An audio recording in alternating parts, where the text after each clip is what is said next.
pela medicina chinesa, o órgão principalmente para a digestão de açúcar é o pâncreas, né? O baço pâncreas, é o meridiano baço pâncreas, Sim. que tem a ver com o estado de preocupação mental e etc. As pessoas que desenvolvem resistência insulínica têm algum distúrbio neurológico mental? Vamos pensar no processo como um todo. Quando você fala em processo inflamatório, né, que é aquilo que eu falei, essas proteínas mal digeridas desequilibram a microbiota, abre buraquinho no intestino e são absorvidas. Coisa que deveria ser eliminada, ela não consegue ser absorvida. E só de alterar a microbiota, aumenta uma toxina chamada LPS. Esse LPS é altamente inflamatório e é uma das coisas mais relacionadas com a resistência insulínica. Então, o que quer dizer isso? Toxinas e proteínas mal digeridas que fazem o organismo entrar em defesa. E essa defesa, ele começa a produzir substância pró-inflamatória, histamina, anticorpo, para combater. Esse processo vai se somando. Então, não é imediato. Pode levar meses ou anos. Ele vai se somando. E esse processo inflamatório é chamado processo inflamatório crônico de baixa intensidade ou subclínico, não é? Sim. Porque não dá sintoma. Mas quando transborda o potinho, porque o ataque foi maior que a defesa, aí vem o sintoma. E quando vem o sintoma, a pessoa fala, e de repente, comecei a engordar. E de repente, eu apareci com o ovário policístico. De repente, me aumentou a pressão. Normalmente esse de repente é porque deu esse boom inflamatório. Mas já estava com o processo Já vinha instalado. Eu falo que é safari come quieto, né? Vem vindo devagarinho, mas se mostra quando o ataque é maior que a defesa. Só que a partir do momento que você está inflamado, qual órgão de choque sofre a consequência? De novo entra a predisposição genética. Aí varia de casa para casa. Para algumas pessoas, essas substâncias pró-inflamatórias ocupam receptores de insulina.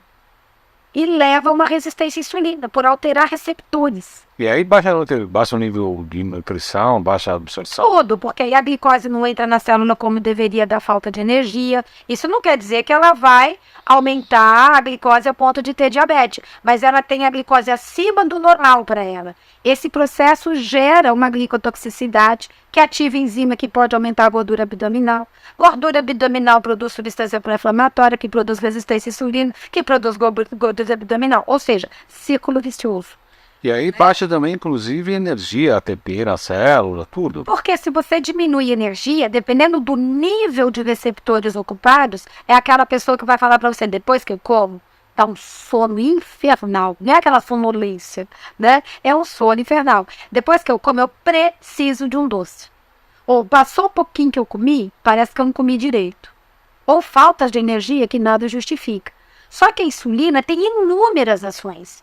E se ela não consegue ligar na célula, o organismo entende que falta, vai lá e aumenta.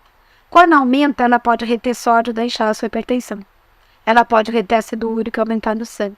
Ela pode eliminar o cálcio. Ela pode ativar a enzima que produz o colesterol ou triglicérides. Porém, a insulina aumentada pode desequilibrar o eixo hipófise hipotálamo gonadal. E para homem ou para mulher pode dar pele oleosa do rosto, cabelo oleoso, acne, espinho, oleosidade em peito, costas. Pode dar ovário policístico, mioma, desequilíbrio de menstruação, aumento de sintoma de TBM ou de menopausa. Pode causar infertilidade, entre outros fatores. Então, eu costumo brincar que seria muito azar a gente ter tudo, né? Então, primeiro eu tenho que ter predisposição genética para ter resistência à insulina. E ainda é a predisposição genética que fala qual sintoma da resistência à insulina o meu organismo pode ter. Você vai ver gente que tem resistência à insulina a vida inteira, não engorda uma grama, é chamado de magra de ruindade. Mas tem colesterol alto, ou tem hipertensão, ou tem ovário policístico, mas não engorda.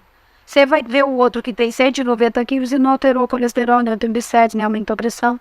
Então, os sintomas que vêm a partir daí vai depender de fatores somatórios, né? Sono, atividade física. E o tal do estresse? Da dificuldade de lidar com o estresse, aumenta cortisol. O hormônio do estresse. Cortisol aumenta a resistência à insulina. Então, o pessoal fala, estresse engorda. Né? Estresse aumenta a pressão. Estresse aumenta cortisol. Cortisol aumenta a resistência à insulina. E o cortisol aumentado também destrói a microbiota saudável.